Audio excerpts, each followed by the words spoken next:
Doctor, नसबंदी का operation तो करवा लिया, देखो ना मुझे मोटापा आ रहा है, मेरा पेट बढ़ रहा है, अब मेरे पीरियड्स गड़बड़ होने लगे हैं, नसबंदी के ऑपरेशन से मेरे हार्मोन खराब होने लगे हैं, देखो मैं अब सारा काम भी नहीं कर पाऊंगी।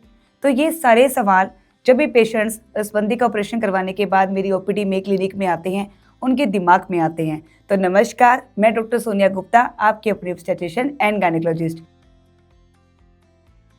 आज इस वीडियो के जरिए मैं नसबंदी से जुड़े जो भी डर है, जो भी आपके मिथ है, उनको तोड़ने वाली हूँ। इसलिए आप इस वीडियो में लास्ट तक बने रहें, क्योंकि मैं आपको बताऊंगी कि नसबंदी का ऑपरेशन क्या होता है, इसके बाद आपको कैसे अपना ध्यान रखना चाहिए, कौन से काम आप कब कर सकते हैं, आप रिलेशनशिप कब बना सकते हैं, और क्या सच में नसबंदी के ऑपरेशन से मोटापा आता है, और साथ ही साथ कुछ गलतियां आपको बिल्कुल नहीं करनी है।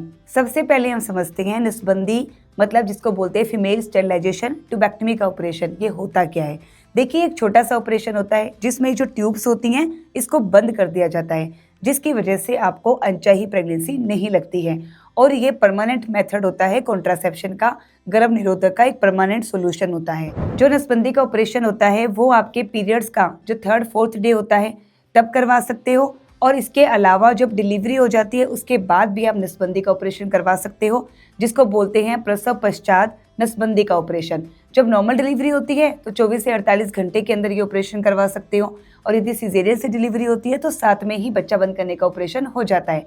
जब डिलीवरी या सिजेरियन के साथ में आप ट्यूबेक्टमी करवाते हो तो उसमें ये बेनिफिट होता है कि आपको जो बेड रेस्ट है डिलीवरी के बाद में वो साथ साथ ही मिल जाता है। लेकिन यदि आप इसको डिलीवरी या सी सेक्शन के साथ में नहीं करवाते, वैसे ही नसबंदी का ऑपरेशन करवाते हो अनचाही प्रेगनेंसी से छुटकारा पाने के लिए, तो फिर आपको किन बातों का ध्यान रखना चाहिए, आपको कितने दिन का रेस्ट करना चाहिए।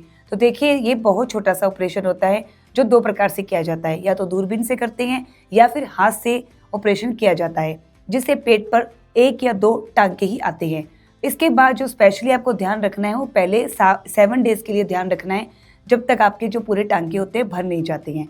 तो आपको उसी दिन ही या उसके अगले दिन ट्यूबेक्टमी के करने के बाद भी आपको हॉस्पिटल से डिस्चार्ज कर दिया जाता है। आप नेक्स्ट डे ही नहा सकते हो, नहाने से कोई प्रॉब्लम नहीं है। बस आपने जो टांके स्टिचेस होते हैं उनको गीला नहीं करना जब तक डॉक्टर उसको कट नहीं कर देते।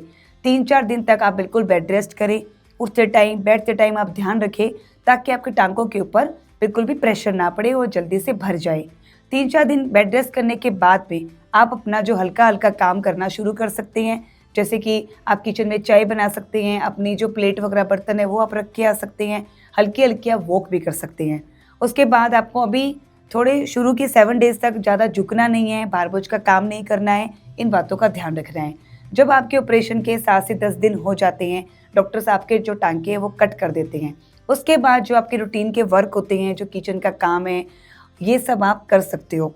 लेकिन आपने 1 महीने तक ज़्यादा हैवी एक्टिविटी, ज़्यादा झुकने वाला वर्क, या जैसे आप खेती करते हैं तो वो खेती वगैरह का जो काम है वो आपने 1 महीने तक अवॉइड करना है। अब बात करते हैं रिलेशनशिप बनाने की।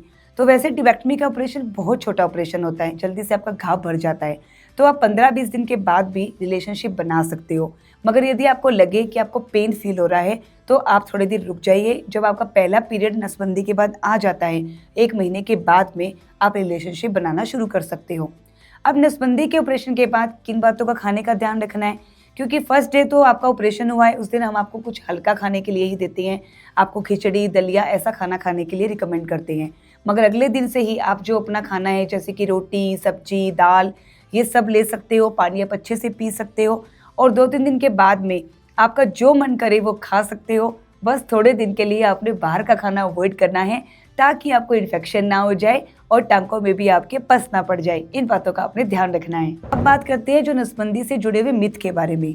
जब भी नसबंदी का ऑपरेशन होता है, हमेशा जो पेशेंट्स ओपीडी में कंप्लेन करती है कि मैडम नसबंदी के ऑपरेशन से ही मुझे मोटापा आ गया है, या फिर मेरा जो पेट है वो निकलने लगा है। तो देखिए, मैंने जैसा बताया था, नसबंदी के ऑपरेशन में सिर्फ फैलोपियन ट्यूब को ही बंद किया जाता है।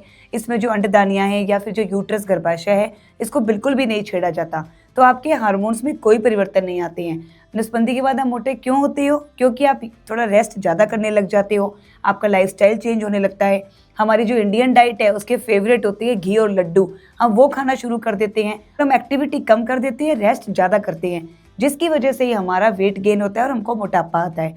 और वेट गेन होने की वजह से ही हमारे हार्मोन इम्बैलेंस होते हैं और हमारे पीरियड्स इरेगुलर होते हैं। तो दूसरा, कुछ लोग ये भी मानते हैं कि नसबंदी के ऑपरेशन से ही कमजोरी आ जाती है और जो शरीर है वो खराब होने लगता है। तो देखिए, ऐसा भी कुछ नहीं है, क्योंकि सिर्फ इसमें ट्यूब्स को ब्लॉक किया गया है और आपकी जो ओवरीज और जो गर्भाशय हैं वो बिल्कुल नॉर्मल है, उनको बिल्कुल छेड़ा नहीं जाता।